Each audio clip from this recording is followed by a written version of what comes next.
Welcome, Ronnie, to Metaladium Pages. It's a great pleasure to talk with you about Bonfire, this new album, Higher Ground, and more things related to the metal world in general. So we started by asking, how are you doing today? How is the band during the last couple years? Because your last album, Roots, was released in 2021, and then you Yeah. decided to release to re-record Don't Touch Me, Fireworks, Point Blank, and now we have this new album, Higher Ground.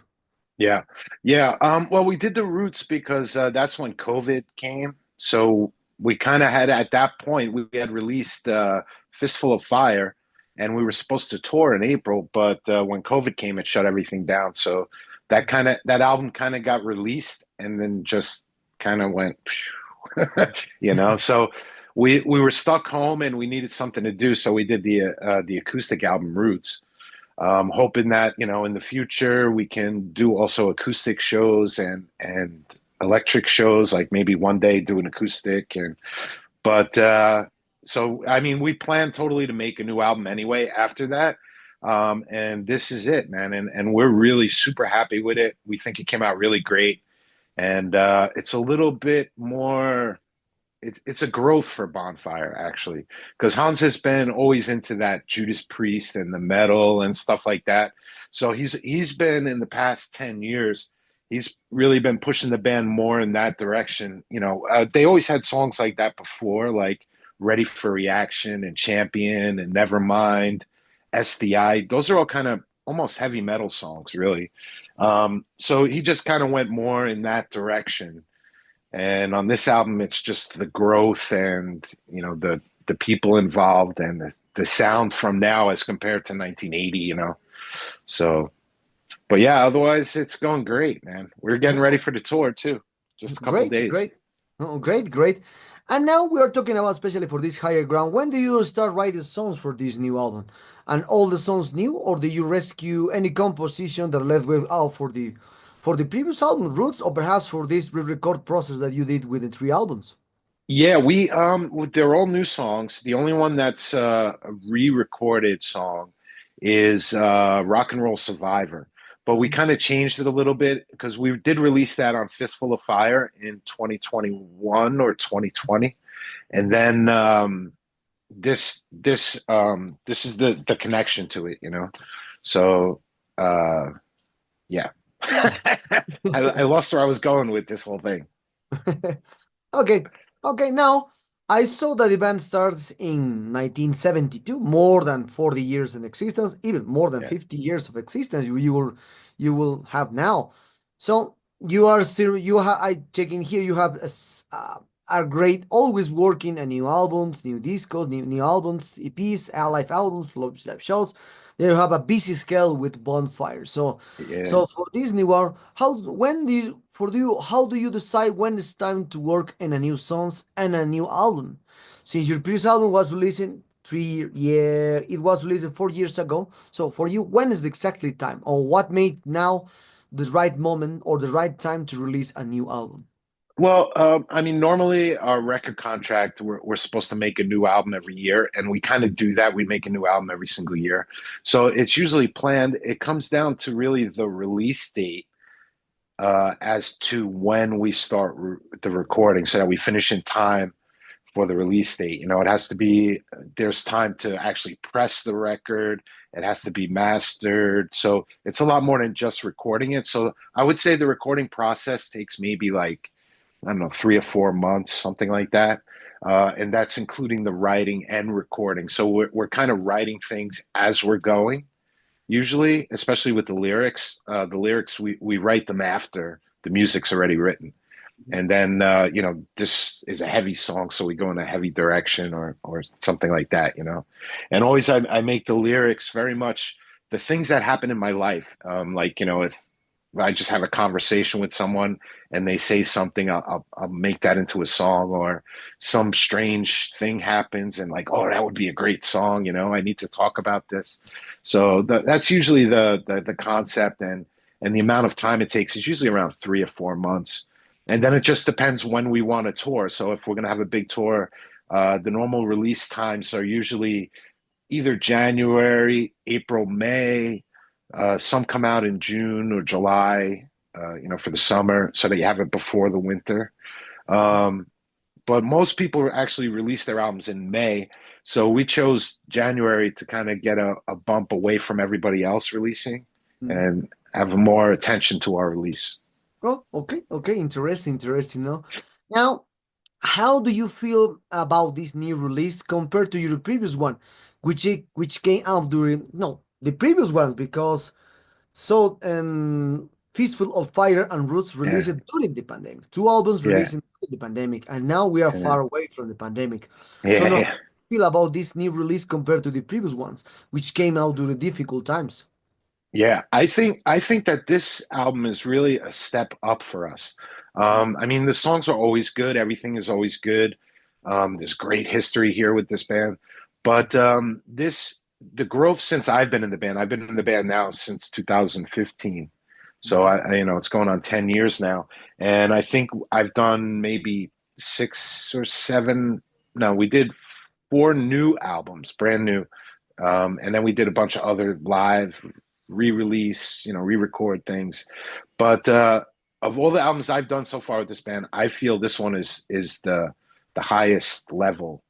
It's a little bit better than everything else that we've done. I feel, and it's a good growth. It's a really good direction we're going, and but we're still keeping all those things that people know Bonfire for. The catchy hooks and the earworms that stick in the ear and you're singing it later. That's we try to keep all that stuff. Okay, okay. Now, now talking about now, especially one thing that I noted. What did you decide to re-record or re-release "Don't Touch Me Light," "Fireworks," or Point Well, Blank? Because there's an old the album.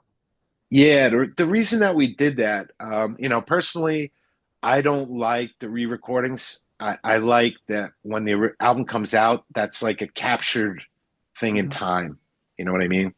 But the problem was that when these albums came out and the record label that Bonfire was on at the time, they after that they changed record labels. So basically, we don't have the rights to those songs. Like we can't take the Bonfire album Fireworks and put the song just on the internet or in a movie or something about us. We can't actually we don't have the rights to it. So we were making a documentary right after COVID, and the concept became, okay, well, in order to use these songs, we have to re-record them, and they're not really available anymore. The songs are really great. It's a waste, for these things to just disappear. So let's re-record them. Some people are not going to like it, but at least now the new songs are all, the songs are all available for everyone. We have the rights back to that version, the newer versions. So if we want to use them in our documentary or movie or whatever, we can. So that really was the reason to do it, not to try to say, oh, we're better than the older or we can play it better or something. It was really about the rights to the songs. That's the reason that we did it. Okay, okay.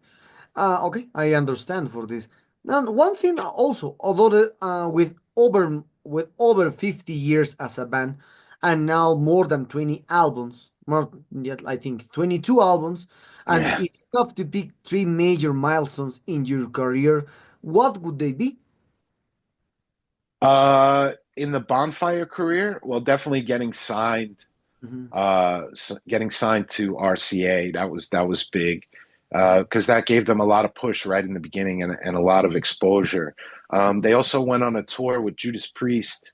They were at a support band for the Ram It Down tour, I believe, mhm, and also they were on the ZZ Top tour. mhm, And these things, I think, were real milestones in Bonfire's career because people still come up to us nowadays and say, "Oh, I saw you the first time when I was a kid on ZZ Top Tour, or I saw you at Judas Priest. Man, you guys were great back in 1986." You know, so I think those were real milestones in the band that they really. And then, of course, the change in 2015, where Hans became the main he always was one of the main songwriters and the owner, the founder of the band, mhm, but it really just became more Hans at the head, mhm, and we all have input, of course, but this is Hans's band, and he's the one that's carrying Bonfire, not us. You know what I mean? Okay. Okay, yeah. Hans is the last member since Right. So it's nine. so it's his band, right? Yeah. Okay. It's his band. I mean, I've been in it for 10 years, so I'm not saying I don't feel like it's my band also. I do, of course. When you put that much time and effort and energy into something for 10 years, you Mm. have to own it to some degree, you know? Yeah. So, and I have a lot of input and I write lyrics and everything and the music also. So, I have a big part since 2015, but the legacy of Bonfire is way more than just me, you know? It's Hans and the beginning of the band, how they really came from the beginning, you know? Oh, okay. Yeah, I totally understand. You guys were a huge inspiration for a generation of metal bands, hard rock bands since the 70s. And even for more extreme metal bands, you were also a bit an inspiration from that. So Yeah. and also the genre keeps evolving ever since new record and everything. So what keeps you guys commit me to your more classic sound rather than explore other musical directions? Well, yeah, I mean, the thing is that we do know that Bonfire is Bonfire. So people expect a certain sound or whatever we're going to do. I mean, we are pushing that past where it has been before. So it's kind of growing a little bit, but we do try to keep it very much the same. We try to keep the main things that are Bonfire, like the catchy hooks and the catchy melodies and the power and the little weird changes that we have kind of been become known for. So yeah, we try to keep all of those things, but at the same time, we're growing and it's 2024. It's not 1986 anymore. So even to do a song that was perfect for 1986 will still be a little dated or sound a little weird for now. It's 30, 40 years later.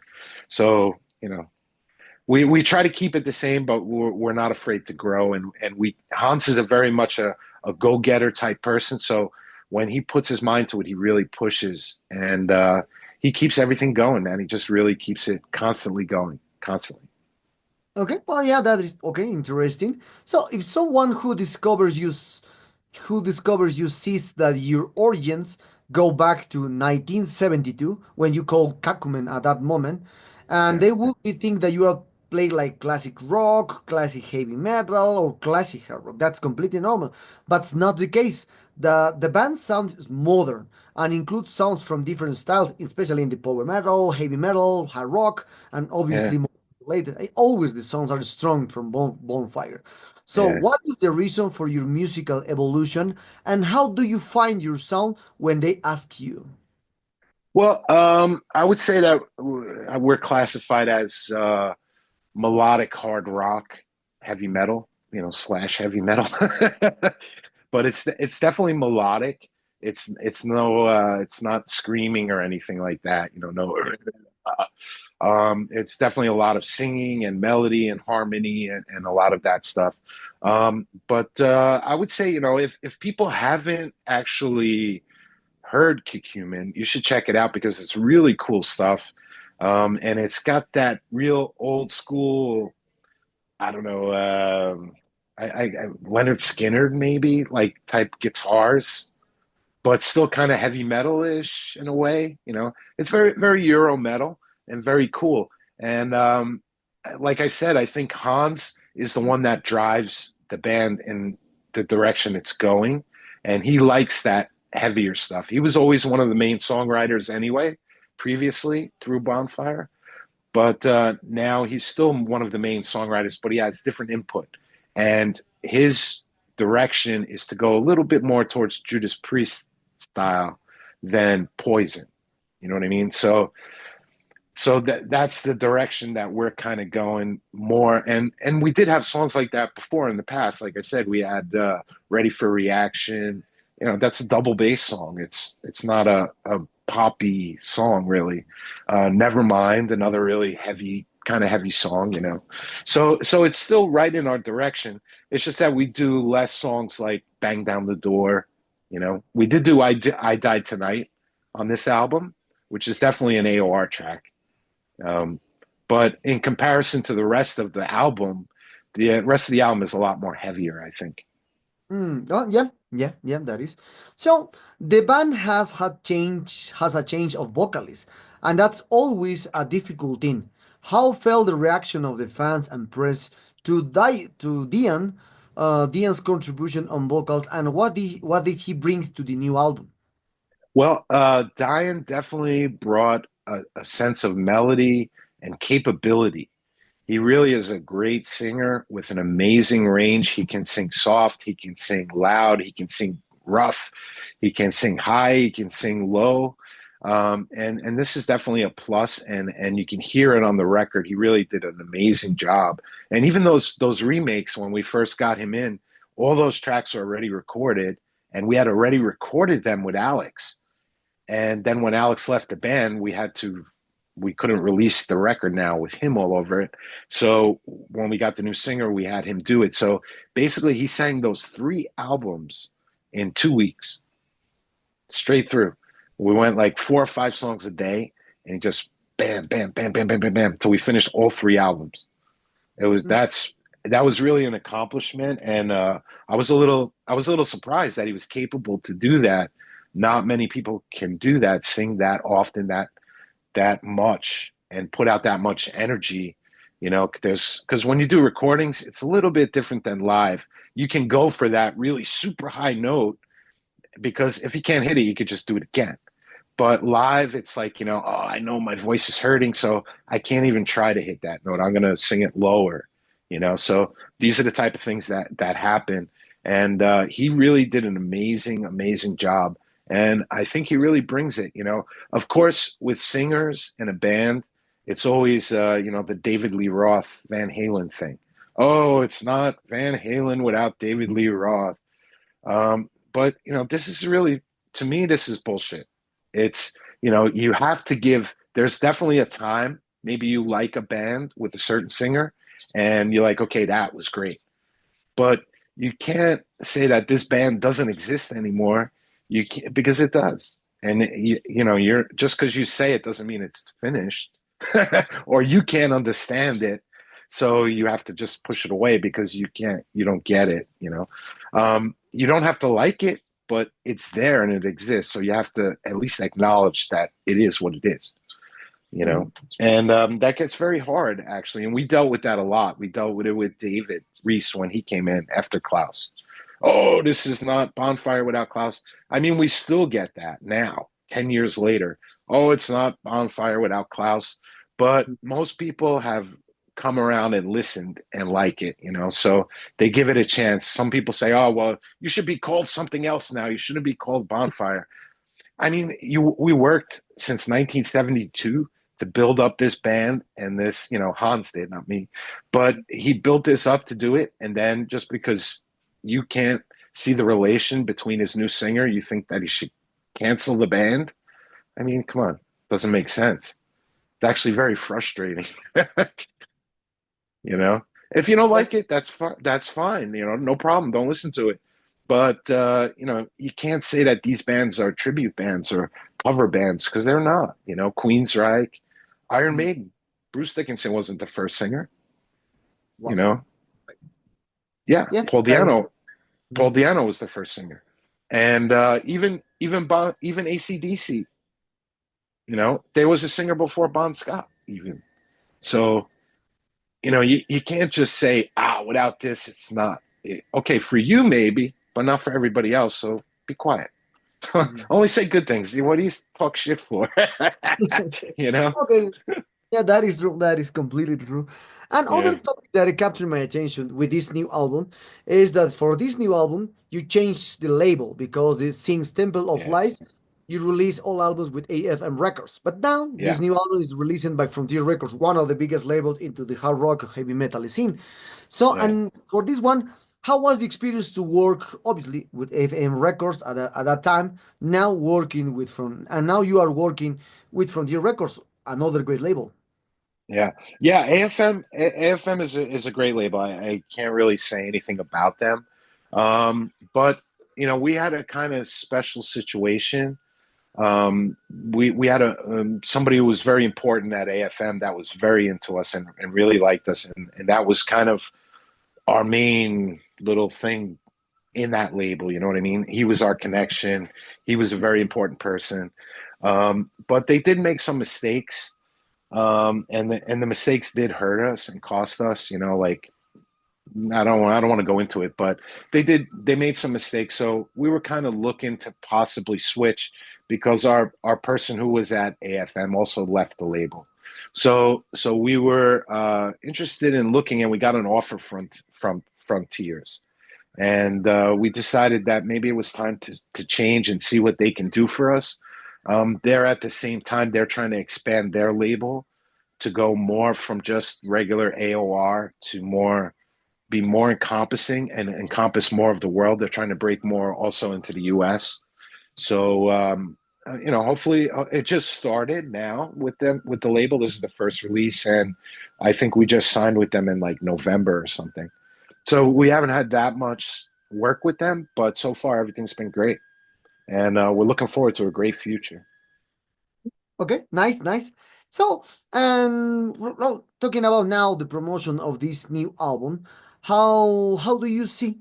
How do you how what kind of plans do you have for this new album? I saw that you mentioned that you will embark in a tour there, and perhaps Yeah, you will come to Latin America on a full tour in Asia. Who knows what kind of plans do you have for Bonfire, this new album, yeah, and obviously more, and yeah. perhaps you are working on a new album also. Who knows? Yeah, well, we didn't start on a new album yet. We probably will maybe in the summer or later in the year.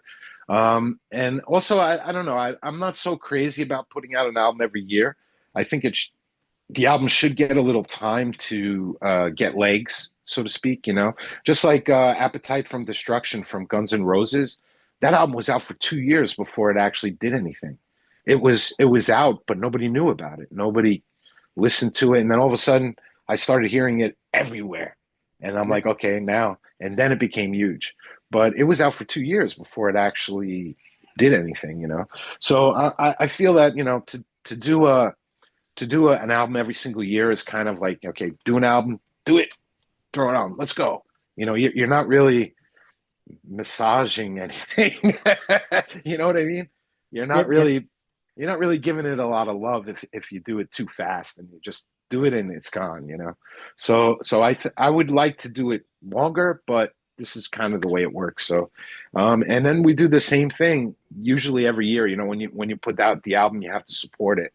So then we tour, you know, we're touring we have Netherlands, Germany. I think we have like 15 or 18 shows in a row, which is going to be difficult with no days off. That's kind of crazy and a little bit much. You know, usually bands do 7, 8 days day off, and then you do another. We're doing like 18 days straight through, no rest, nothing.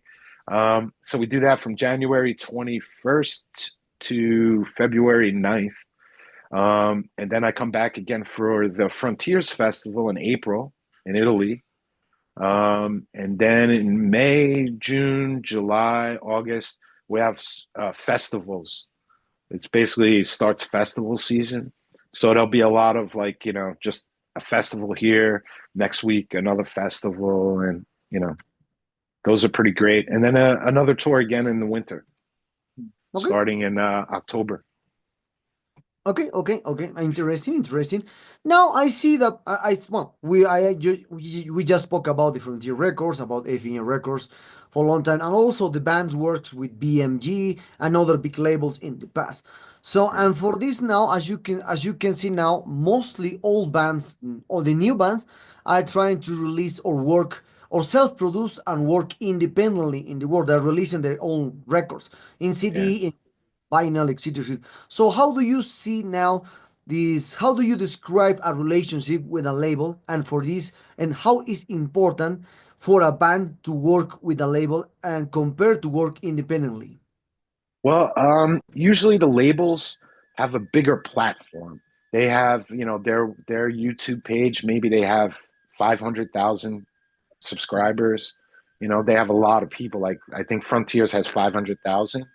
Um, and to be with a record label, it can help you, but it can also hurt you. You know, it depends on what kind of contract you get, what they're going to do for you. And at some point, you know, record labels really don't help you. Mhm. Sometimes they do. Certain labels can help you. The bigger the label, and if they put money behind you and their resources, then it's great. Then it really helps you. But if they don't give you much attention and you're number 50 of you know 200 bands, you're not getting so much attention. You're getting very little attention, you know. And that was a lot of the problem with the bigger record labels in the past, you know. And also the music industry itself was a different animal. You know, these records, people had to buy a record. So you bought 9 songs. You didn't buy one song for 99 cents. You bought an album. And then the musicians get paid and the record label gets paid from that album. So for each person, instead of getting one track, you got 13 tracks. You know what I mean? So you made a lot more money. And also the money that you get paid by the royalty companies is much more when somebody buys an album as opposed to download a song on Spotify or listen to it on Spotify. For I heard a great thing with Desmond Child, who was the writer. You know who he is, right? Big Okay. writer. He wrote with Kiss and Bon Jovi. Wrote "Living on a Prayer." Okay. So he said with "Living on a Prayer" Mhm. for streaming. Now this song, of course, is huge and gigantic. So for streaming, for 1 million views, you only get $5,000, and then that's split between everybody. That's for 1 million plays on Spotify. $5,000. Where if you sold 1 million records, Mhm. now you're a platinum artist and you made 5,000. It's probably even more than that. So it's probably like maybe 8,000 times 13. Mhm. Well, You see what I'm saying? yeah, Huge, that's huge difference. huge difference. You almost cannot live anymore as a Mhm. musician. And that's a big fear of mine also. I mean, I see this AI stuff coming out. Pretty soon, they're going to take the soul of music away. And if people just keep, if they don't support what's here, it's not going to be here forever, I think. People need to support it. If you like live music, go see shows, buy the CDs from the bands, or download it buy it on Amazon or something. The CDs, to buy a CD as opposed to downloading a song really helps the artist a lot. You don't have to do it, of course, if you don't have money, but if you have the money and you like the product, help the bands buy the CD. It makes a difference. And even some record labels aren't even producing CDs anymore. Yep. They stopped making them now. They're just making albums and downloads. So what are you gonna do with that Yep. now? Yeah. you know, you know what Yeah. I That mean? is. So Yep. Yep. yeah, That is it's completely just right. Yeah.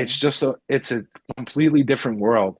Mm. But on the positive side of it, somebody can put out a record, and you have this vast ocean of the internet that you can put your stuff on and maybe grab some attention. Of course, you don't have the platform like a record label like Frontiers or AFM, where they have all these different contacts of podcasts and radio shows and magazines and get you all this publicity. You have to do that stuff on your own. But that's the same thing with the recordings. It used to cost that bands would spend $1 million recording a record. Mm. Now you can do it in your house and it costs practically nothing. You have to buy the equipment. You need to know what you're doing, of course. Yeah. But you can basically make a record that you would have paid $2 million for in a major studio. You can make it in your bedroom now, you know? Yeah. That is So completely. So that is yeah, complete. it's yeah, And related with it, with your answer, how do you see the music industry in 10 to 15 years? Because now good. we are the musicians are suffering, you said it, suffering the payment for to live from our music. But Yeah, the new musician that doesn't have the same expectation to release a new record because Bonfire has a great crowd of fans around the world. So never yeah, you the band never stopped to selling records, never stopped to go playing presentation, gigs, etc. All the time the people will continue listening Bonfire Yeah. because there is Yeah. an old band with a solid base of fans. But now for the Yeah. new bands, it's very different. So how do Yeah. you see with the music industry in the future with these new bands that doesn't have the same expectation to release a new album, a new single for the new upcoming releases?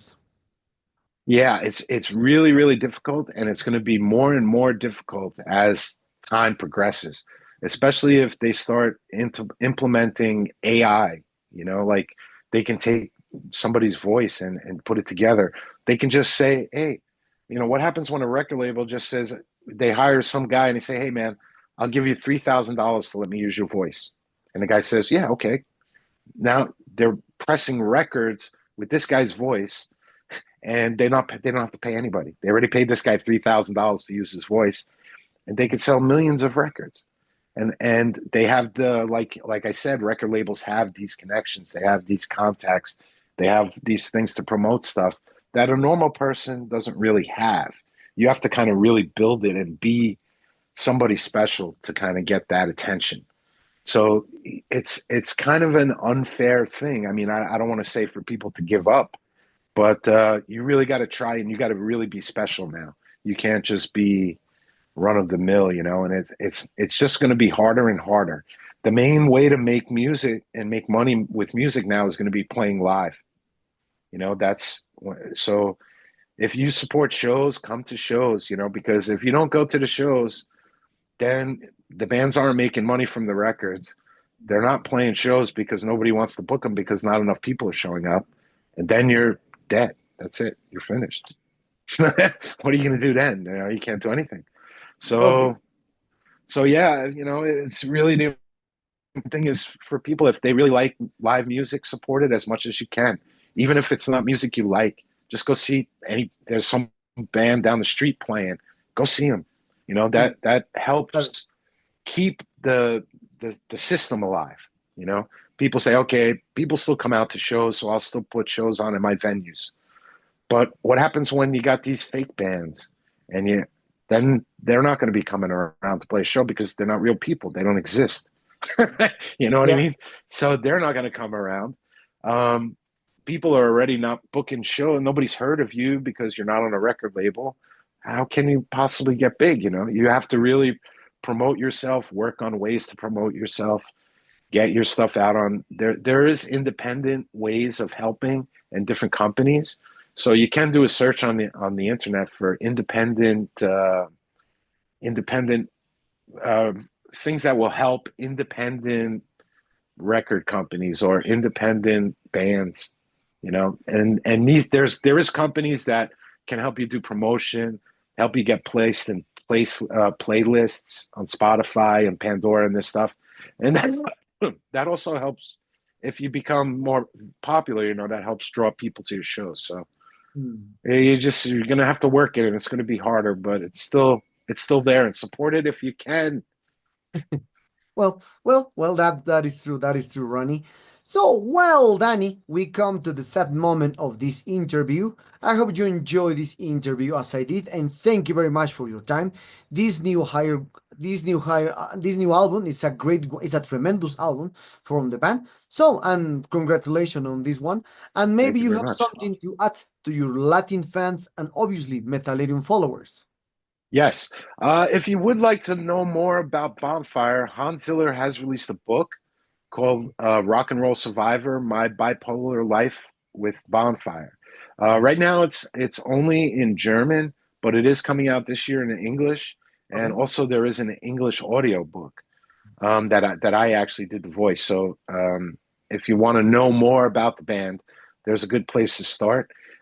Support your live music, and we hope to see you on the road somewhere.